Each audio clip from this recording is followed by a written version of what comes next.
ನಾಡಿರುವುದು ನಮಗಾಗಿ ಕಣ್ಣೀರೇಕೆ ಬಿಸಿ ಉಸಿರೇಕೆ ಕಣ್ಣೀರೇಕೆ ಬಿಸಿ ಉಸಿರೇಕೆ ಬಾಳುವಿರೆಲ್ಲ ಹಾಯಾಗಿ ಬಾಳುವಿರೆಲ್ಲ ಹಾಯಾಗಿ ನಾನಿರುವುದು ನಿಮಗಾಗಿ.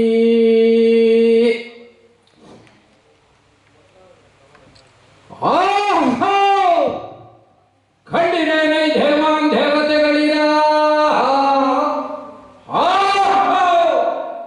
ಖಂಡಿರೇ ದೇವಾನ್ ದೇವತೆಗಳಿರ ಖಂಡಿರೇ ಅಷ್ಟದಿಕ್ಪಾಲಕರುಗಳಿರ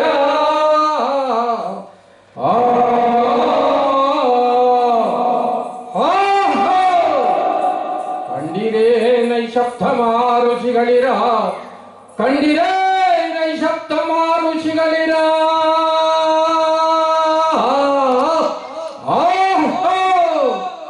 ಕಂಡಿರೇ ನೈ ಸೂರ್ಯ ಚಂದ್ರಾದಿಗಳಿರ ಕಂಡಿರೇ ನೈ ಸೂರ್ಯ ಚಂದ್ರಾದಿಗಳಿರ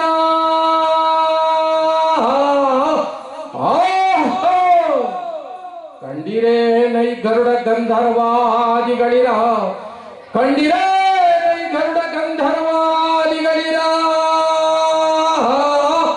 ಆ ಕೂಳ ಸತ್ಯವ್ರತನು ಆಡಿದ ಕಡು ನುಡಿಗಳ ಕಂಡಿರೇನೆ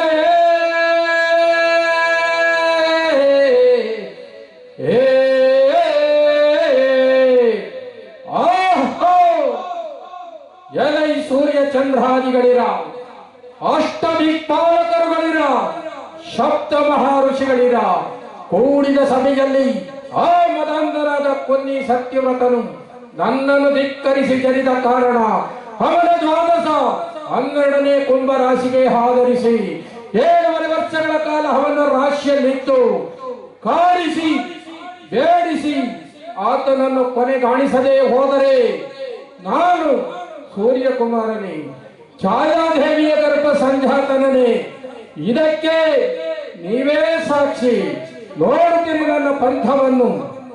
ನಾನೀಗಲೇ ಭೂಲೋಕಕ್ಕೆ ತೆರಳುವೆನು.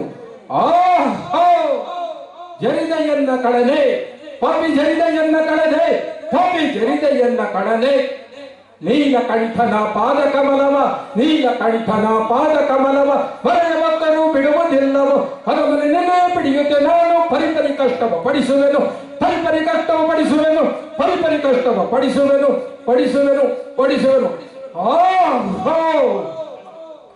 ಎಲ್ಲವೋ ದುರಹಂಕಾರಿಯಾದ ಕೊನ್ನಿ ಸತ್ಯವ್ರತ ನಿನ್ನ ನಾಲಿಗೆಯನ್ನು ಈಗಲೇ ಸಿಡಿಬಿಡ್ತಿದ್ದನು. ಪೂರ್ವದಲ್ಲಿ ಜಮದಗ್ನಿಗೆ ಬಿಡಿದು ತಲೆಯನ್ನು ತೆಗೆಸಿದನು. ಇಂದ್ರನಿಗೆ ಬಿಡಿದು ನಾನಾ ಯೋನಿಯಲ್ಲಿ ಬಳಲುವಂತೆ ಮಾಡಿದನು. ಪರಮೇಶ್ವರನಿಗೆ ಬಿಡಿದು ಪರರ ಮನೆಯಲ್ಲಿ ಭಿಕ್ಷೆಯನ್ನು ಬೇಡುವಂತೆ ಮಾಡಿದನು. ನಾನು ಅಂತಹ ತ್ರಿಮೂರ್ತಿಗಳನ್ನೇ ದೇವಾನು ದೇವತೆಗಳನ್ನೇ ಬಿಟ್ಟವನಲ್ಲ. ನೀನು ನನಗೆ ಎಷ್ಟು ಪತ್ರದವನು ಥರದಿಂದ ಪಾಪಿ.